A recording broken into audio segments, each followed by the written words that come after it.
I guess we should get started. Well, we're still here. We're still how many weeks? We're gonna hit the 1 year mark all too soon. Um, and any time it looked like there was any chance of this coming to an end has suddenly gotten further and further away. Um, it's one of those weeks you don't even know what to think. Because tactically it was one of the best weeks Israel's had, and certainly since the beginning of this war, probably in a long, long time from a tactical standpoint. There's no question that the exploding beepers and the other exploding devices um, was a major tactical victory, although the timing seems to be very suspicious and it does not look like it was part of the timing that we would have liked. And then no question that the attack on Friday that eliminated the leadership of the Erdogan forces completely and took the number two person in as Hezbollah off the board was also a tremendous tactical success. And so from a tactical standpoint, there's absolutely no question. Hezbollah um, it admits that it received the worst setback in its history. Between tactical and strategic victories, that's a bigger question altogether. So if there was some thought the night, the most people I was talking to, etc., the night after the beeper attack and the night after when we started up bombing South Lebanon, military people I knew who were out of the military were talking about, well, we must be right now sending forces in by air or by sea in order to seize missile sites and do other things on the ground. That wasn't done. Um, the decision seems to be to ratchet up pressure enough to convince Nasrallah that he should go back to what he said and separate out the issue of Gaza from Lebanon and to agree to pull back his forces without a ceasefire in Gaza. When Netanyahu was asked about what the plan is in terms of the hostages in Gaza, he made the statement today, well, now it's reversed, that pressure on Hezbollah may result in a chance of a deal in the south. There is the itsy bitsy truth in that, and really itsy bitsy. Why is there a little bit of truth in that? Right now, I doubt whether Sinwar wants to reach an agreement right now, hoping to see us get into a full-scale war with Hezbollah, the thing he wanted from day one, which didn't happen. And therefore, he does not have an immediate interest in reaching a hostage deal other than his own survival. But that's a stretch. So assuming we can manage to hold off long enough in the north and put enough damage to Hezbollah over the period of time, then possibly he'll come to the conclusion that there is not going to be a major war with Hezbollah, or not a major war that's going to defeat Israel in any serious way, and therefore maybe he'll agree to a reasonable deal. And what that would be is a big question. There is no reason at this point for us to continue the war in Gaza. There's nothing more for us to accomplish. The problem is because of the very beginning, we've had no plan, no goal, no alternative government in mind. If we leave Gaza right now, Hamas stays in power. And since one of the war goals was not to allow Hamas to stay in power, so if we give in on the hostages, and in other words, pull out, end the war, then we'll get back all the hostages, probably. All the hostages are alive, mind you. And that will then, of course, be the end of the war, and Hamas will be in power in an impoverished and destroyed Gaza. Is that the best deal we can get at the moment? I fear it is, because we made no other plans. Because the government had no other plans throughout this war of what was going to be afterwards, because of the issue of the ministers on the right would not hear of anything that didn't include some control over Gaza. Although I must say that today in the Knesset Foreign Affairs Committee, when he was pushed about military rule in Gaza by one of the far right um, members of Knesset. He said, under no circumstances are we planning to set up a military administration in Gaza. We are not looking to occupy Gaza long term. We do not want to control Gaza long term. Well, okay, that's good and well, and I think that's the right idea because we found previous occupation of Gaza did not go well, but we don't have an alternative plan. So at this point, Hamas is going to remain in power, and it's just a question of how long we're going to wait to understand that's what's going to happen, and how many more hostages are going to die before we come to that conclusion. I don't see any other solution. There's an idea of a bunch of generals that we would clear out the northeast part of Gaza of all civilians, push them all out, force them to leave, and then totally clean out the north part of Gaza from any Hamas people, kill anyone that still remains there, and then slowly do that, another part of Gaza. Well, the reality is we don't have the troops to do it. And the reality is we should have done that 10 months ago, 11 months ago when we had the world support for doing it. We can't start doing things like that now and expect any outcome to be any different. We can't expect to do that, not expect to see more arms embargoes against us in different parts of the world. One of the interesting things that one of the columnists said today, who heard what Netanyahu said in the committee, was he basically said, I fully expect to be indicted by the World Court, and that's just the way it is. And if until now, most people thought that was the thing that was limiting what he was doing because he didn't want to be indicted as a war criminal. Now he seems to have accepted that, so I'm not sure what is his motives at this point to limit what he does, other than support in the United States. Also, if until now he may have been banking on a Trump victory, certainly based on the latest polling today, while Trump could still win, obviously, it doesn't look like a good bet. And I don't think he's that bad at betting that he's going to be betting right now on a Trump victory, because as of right now, it does not look like it's the likely outcome, although it might still be a possible outcome. So it's not quite clear. The idea that we can hit Hezbollah hard enough that it's going to change its position never worked before. We've been to Lebanon a few times. None of them ended up very well. It's not clear what we can do to stop them. The Air Force has never been able to stop missile fire.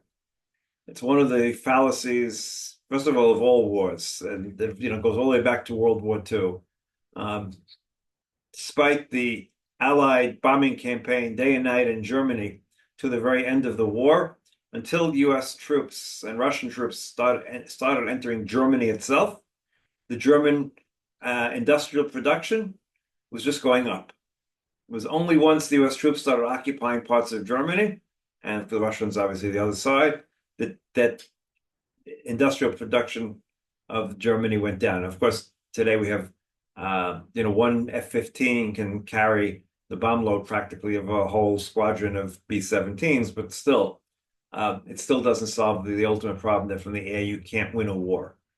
And we may have the best Air Force in the world, we may have the best total air superiority, but you can't really win a war without having ground troops. I mean, look at what happened in Gaza. The only reason rocket fire has gone to the very, very minimum is because we physically went in there, destroyed the rockets, are in different places. The Air Force was not able to do it. It required ground troops to be there.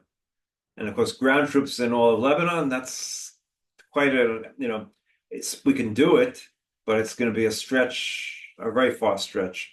And then we have to worry about the other fronts and the Iraqi militia who are in Syria right now, 150,000 men, they say. So not really a good plan. And again, especially not a good plan when our forces are tired of the way they are. But we seem to be going in that way. We added, returning the the residents to the north and with assurances that they'll be safe, etc., etc. We don't have a plan how to do it. Again, we're hoping that Hezbollah is going to cry uncle, but it's much more of a hope than a realistic plan. And that's really the problem. And that's the problem throughout this whole war is we do not have a strategic plan. We haven't had a strategic plan from the beginning, and we don't have a strategic plan uh, how to end it right now.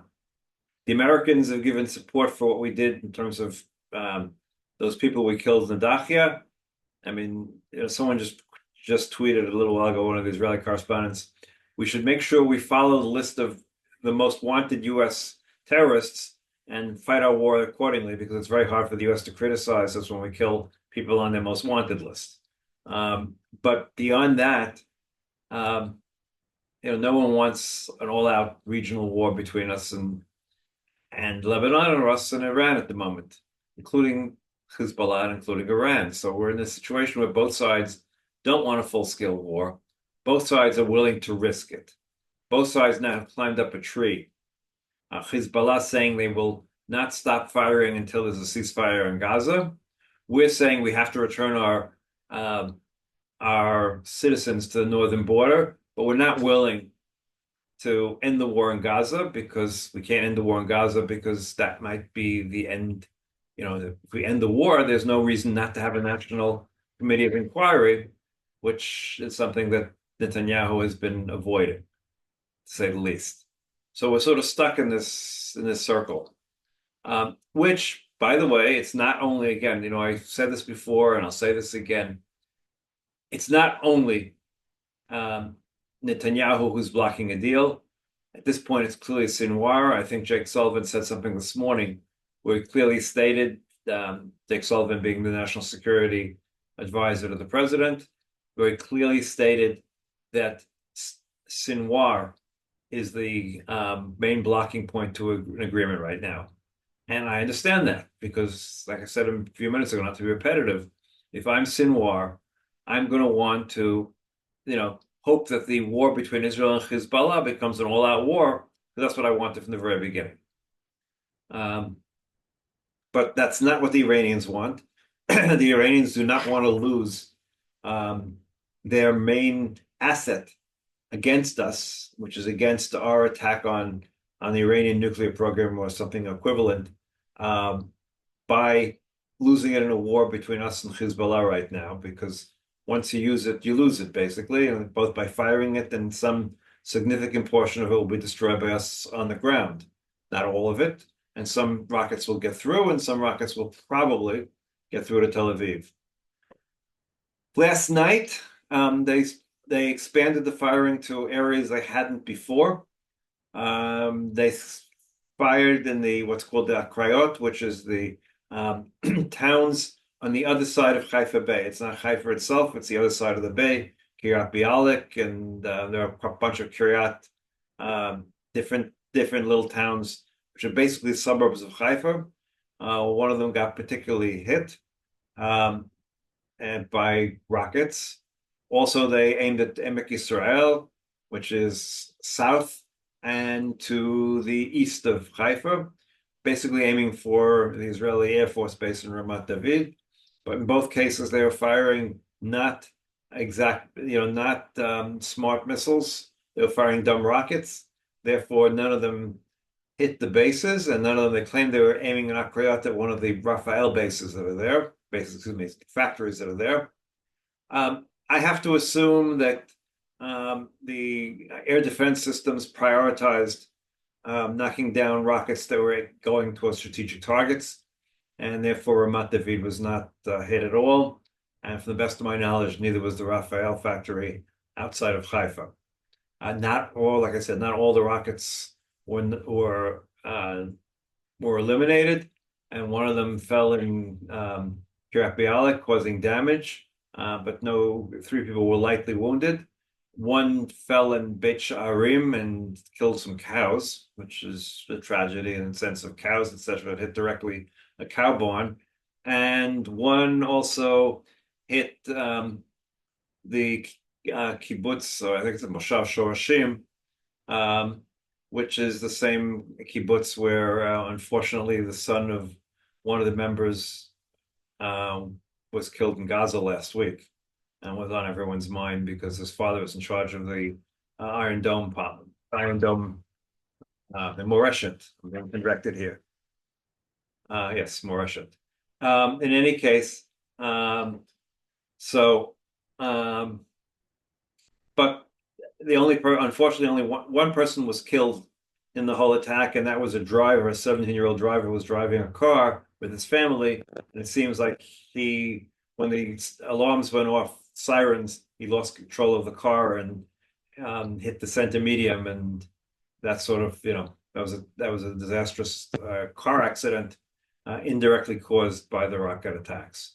But in all the other cases, people all went into the safe rooms, and so no one was seriously hurt as a result. But that put an extra million people basically in the area of where rockets are being fired. For tomorrow, it's already been announced. Excuse me, there'll be no school from Haifa northward. So all the towns and villages and cities from Haifa onwards, there'll be no school again tomorrow. I think it's also for the Jezreel Valley as well. I didn't hear that.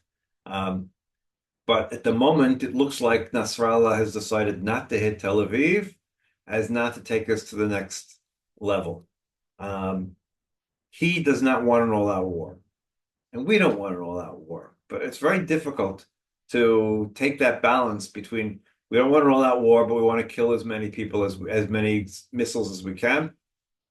We don't seem to want to kill as many people as we can. So, for instance, on the television, they showed the funeral for some of the high-ranking people we killed on Friday. Now, if we wanted to kill people, and it was a publicized funeral, and at least from the pictures I saw, there were hundreds of Hezbollah fighters in uniforms at the funeral. We could easily have just killed them all, but obviously that would have been a major escalation, and we're trying to avoid that. So we're trying to walk this very, very fine line. Um, and first of all, mistakes can happen. That's number one. We can't be sure that one of their missiles that's aimed at one of these quote unquote strategic targets doesn't, misses and then doesn't kill a lot of our people, unfortunately, as what happened in Majid Shams 2 months ago. And we can't be sure that one of our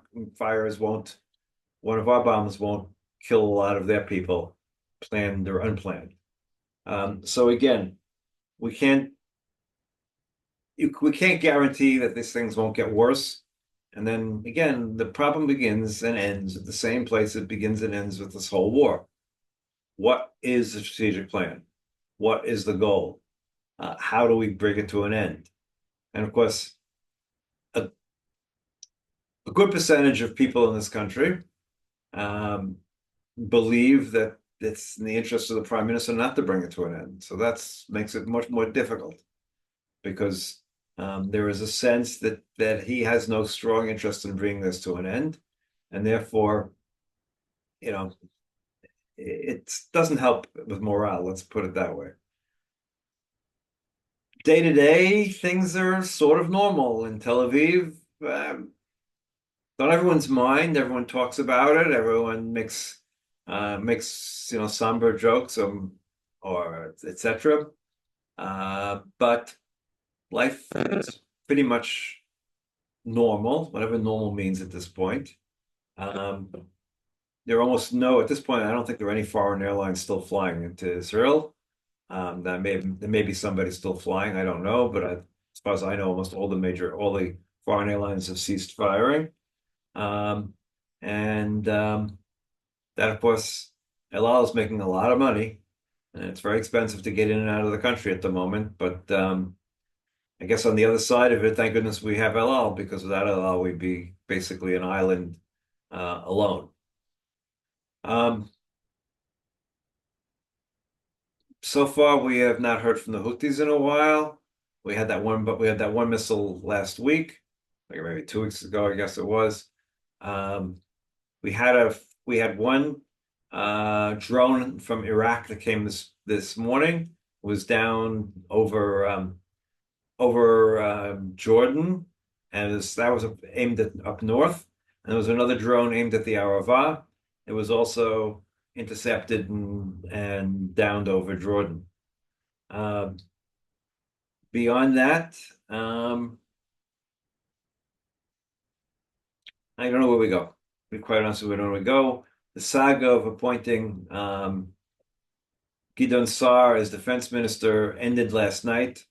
As I wrote, he removed his he removed himself from being defense minister, even though he had come to an agreement with Netanyahu, which shows the willingness of Netanyahu to do anything to stay in power, to keep the ultra-Orthodox happy, because Gideon Sa'ar was going to go along with a draft law that Gallant would not go along with. Um, but I think Sa'ar realized, and I wrote that last night, that I believe it was 82% of the people, some ridiculously high percentage of Israelis, thought that he was doing it for his own political good and personal good, excuse me, not for the good of the nation. And if Sa'ar thinks he has any political future, which I don't think he has anyway, but if he dreams of having any political future, an act like that that's opposed by 82% of the country, and 82% of this country doesn't agree on anything, would not be the way to go. Um, that's more or less it. The economic news continues to be a little depressing. Foreign investment continues to be down, obviously. The only reason the economy is not collapsing on itself is the government spending is way up. And as long as we can borrow, the government spending creates domestic demand. Domestic demand creates taxes. So that's been continuing to go, although the percentage number of people who have left the country last year increased by 50% and was more than the number of people who arrived. There have been many periods in Israeli history when that's happened. Now is particularly difficult, and we have no idea what's happened this year. It can't be any better. I think that's pretty much all I have to say at the moment. I'd be happy to open up for any questions from everybody. Ask questions, please. It'll be easier for me to answer questions to keep on talking. So go ahead.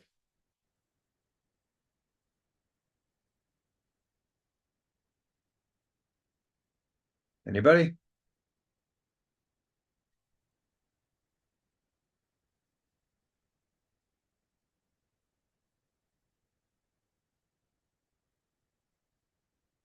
No questions from anybody? Go ahead. Are you raising your hand there, Abby? Unmute yourself. Yeah. Um,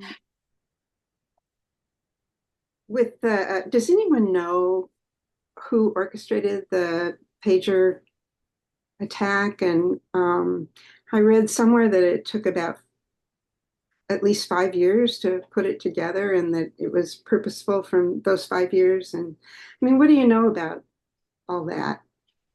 Okay, I don't know any more than is in the public domain, but let me say a few things. First of all, it obviously it was a major effort, took many years, assuming it was us, for the sake of argument, took many years to put it in place.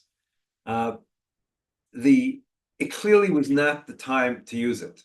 The time to use it would have been as a first step of a major attack, or if the Hezbollah had started a major attack to destroy their people and their communications in the middle of a major attack. That would have been the strategic time to use something like that.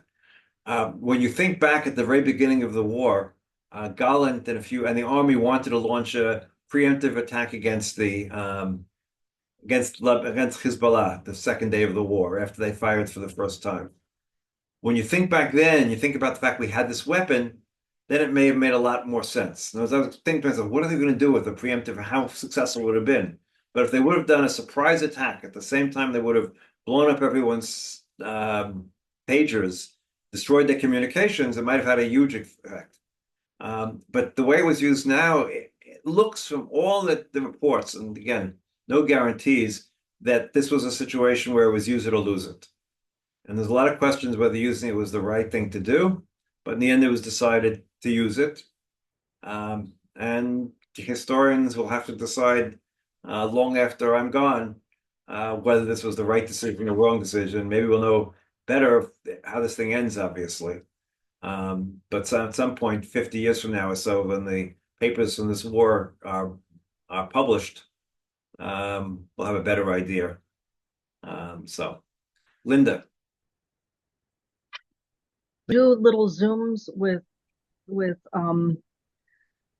like uh, 30 synagogue members in the United I'll be happy to States. do them. I mean, I just came back from the States where I appeared in three places giving speeches. So I'm happy if you have a synagogue that wants a Zoom, I'll be happy to do that. Would Um, you be willing to do it in our evening? We're on the Pacific Coast. we'd have to figure out how, but the answer would be yes. But that'll be um, we'd have to figure the timing. Um, Okay. but yes, your evening, I can get up at 5 in the morning. I don't know how my dog's going to feel about that. He'll want to go out, but we can figure Yeah. something out. Well, we Well, maybe okay. if we do it at 9 o'clock, that's I think that would work. We can work that out. So, Okay. Thank you. Howard, Thank you, Mark, and thank you um, for everything you've been doing the last 10 months, 11 months. Um, Two things. Who in the political realm in Israel is thinking strategically, since the government appears not to be? That's one, that's a question. I mean, you have been very clear from the get-go that there was no plan. And the fruit of not having a plan is now abundantly clear. Who's thinking strategically? That would be one thing. The other thing I wanted to throw out is the notion that Hezbollah might want to change their tune. It seems so unlikely. Um, they are they are the creature of Iran. Iran is not going to change its tune. They're not going to put that at risk. And from everything I have read, when you get down into the mid ranks of Hezbollah, the rank and file, they are true ideologues and truly zealous in their commitment to destroying Israel. So I just don't see how that is going to change because the pagers blew up. So that's more of a comment than a question. The question is really about strategy and whether anybody's thinking about strategy in the government. okay. So I want to first comment on your second thing because your first one's a harder question. So let me think about this first one while I come try to go with a name. Uh, you're right. I think it's a definite mistake to think we're going to change Hezbollah. The only thing that I could say, the only way this sort of works is that for strategic reasons, Iran does not want an all-out war between us and Hezbollah now. They would like a war of attrition, but they prefer to hold off until they have nuclear weapons for an all-out war. So at the moment, they do not want an all-out war because if we have an all-out war with Hezbollah, and like I said, in one way or another, their rockets are used up either because they fired them at us or because we destroyed them on the ground. Then basically Iran's counterstrike against us is no longer there. That is their main weapon to counterstrike if we attack their nuclear facilities.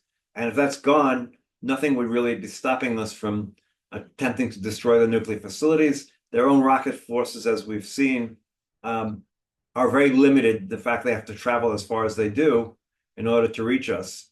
And last time we knocked down 98% of them. So I think that is if I had to be the betting person on what will be the only scenario that will work, is that we convince Hezbollah and Iran that we're willing to go all out war right now. We don't want one, but we're ready to go to an all out war unless they agree to a ceasefire and agree to the returning to the UN resolution of moving their troops back to Litani. If it's that or an all out war, which they're going to lose, because they will lose it, we will pay heavily for it, but they will lose it. Then they might agree for, it won't bring peace in our time. It's not going to it's not going to change the face of Lebanon, but it might be willing to make that change. Again, keep in mind there's the other factor with Hezbollah. They are a political player in Lebanon, and the Lebanese people, and even a lot of the Shiites in Lebanon, are turning a little bit against them, because when they seem not to be all that powerful, suddenly their enemies come out of where they're hiding and can turn on them. So those would be the reasons. I wouldn't put all my money on it. I'm not even sure I bet on it. But if you want to look for a scenario that might work, those things might work.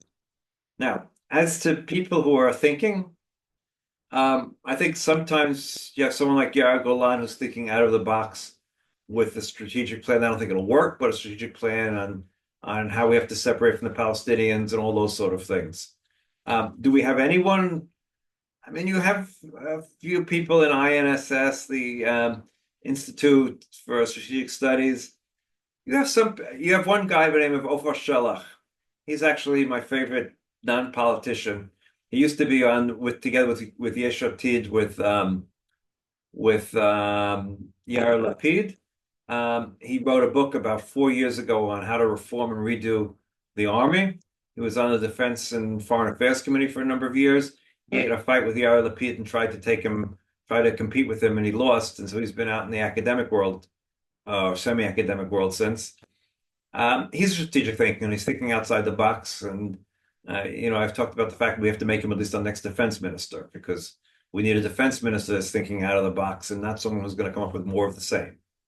That's the other side of the problem. We have too many, I fear that even if this war ends tomorrow, we don't have people who are rethinking our whole defense and strategic structure to come up with solutions that reflect our current reality, other than spending a lot more money and getting a lot more of the same. Now we have too little of the same. I mean, the reality is our army became too small, and the idea of small and smart doesn't work when you can't look what happened in Gaza. The reality is the mistake that we made in Gaza is we went into one area and then moved out of the area, went to the next area, moved out, and went to the next area. We did that for a very simple reason. We don't have the troops to stay in any given area. If we would have had a larger army, we could have stayed in these different areas and wiped out and not let Hamas come back in those areas, and then maybe we could have pushed something as an alternative. But our current strategy in Gaza was a complete failure. We destroyed lots of their tunnels, we destroyed lots of their infrastructure, but we can't destroy them because wherever we leave, they come back.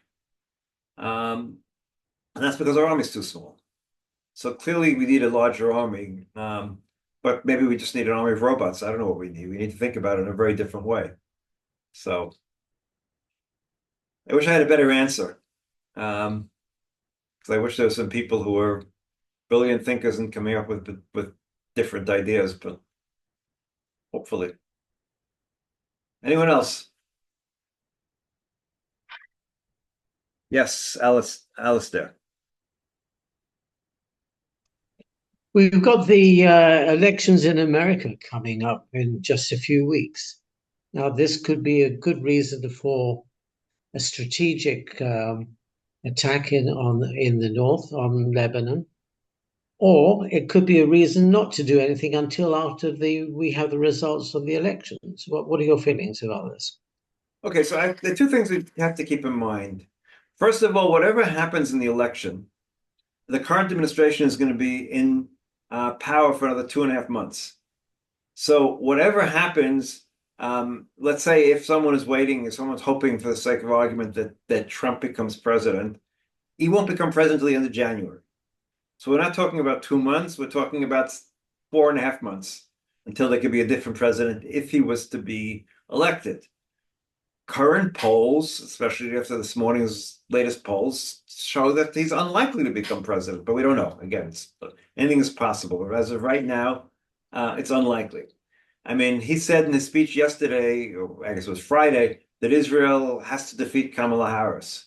So, in any case, well, I guess we could start a war, full-scale war, and that would hurt the Democrats' chances. I don't necessarily believe that really to be the case at this point.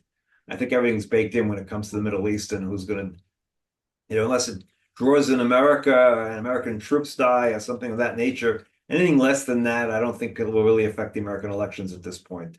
They might, but I don't think so. I do think that when it looked like Trump was going to win, that Netanyahu was sort of betting on that.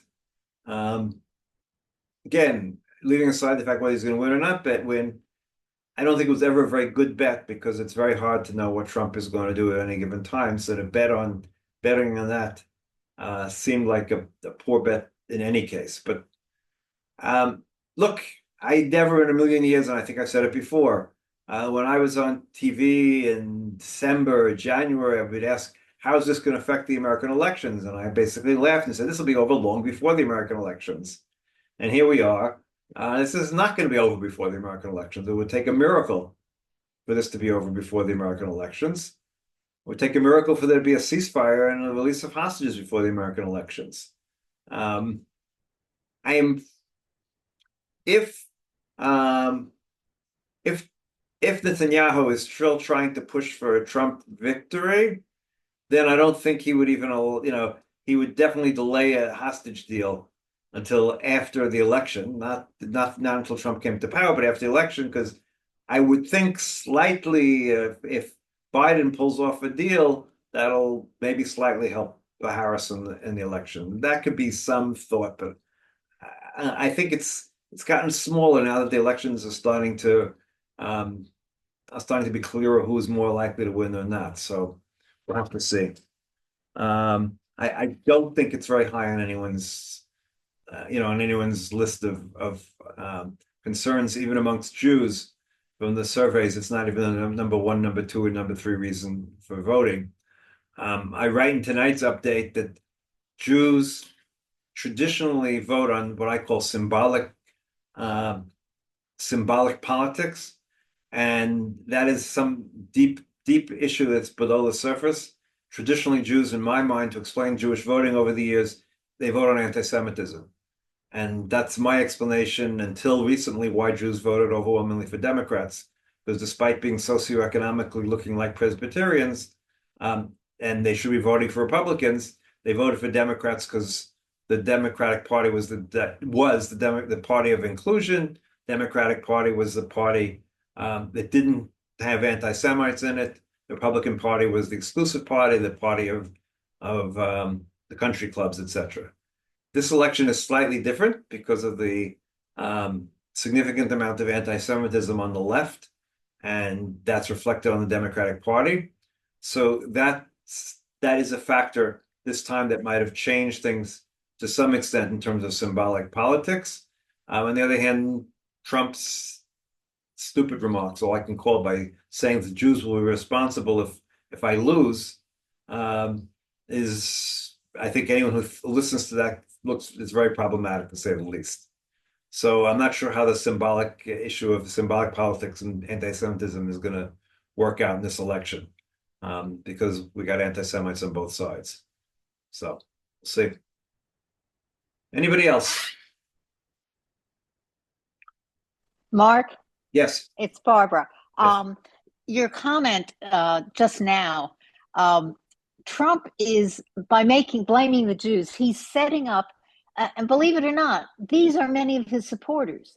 He's setting up the people who will believe that and already hate the Jews to go out and do something. You have no idea. I mean, it's been going around in my brain, but now I realize just how awful, how low and brainless a huge portion of the electorate is here. I mean, we've seen this in North Carolina, where the Republican candidate for governor, who's Black, made statements about he thinks slavery should come back and he'd buy some slaves. And the Republican Party here could have replaced him on the ballot, and they didn't. So they're because they think that kind of talk is attracting votes to him. So it's the electorate here. I never realized just how low class and brainless they are. Yeah, well, that's a whole other story. Obviously, it's an issue. It's always been an issue in terms of anti-Semitism, but let's try not to get too deep into American politics. I'd rather not get too deep into it at the moment. But again, the issue of anti-Semitism and Jewish vote, I think, is a key question. And it may not be different this year. And what he said on Thursday night, I guess it was certainly problematic. Okay, if there's no one else, I thank you all for joining me. We will unfortunately be back again in 2 weeks. Last week it was my grandson's birthday party, so I thought that was a good enough reason to put off, since I was already in America, to put off our bi-weekly meeting. Hopefully everything will be okay in this country the next 2 weeks, and we'll see each other again in 2 weeks. I assume all of you are subscribers. If any of you aren't paid subscribers, more than happy for you to join the paid subscriber list. So thank you all very much. And if you have ideas and things you want me to cover that I'm not covering, please email me, let me know.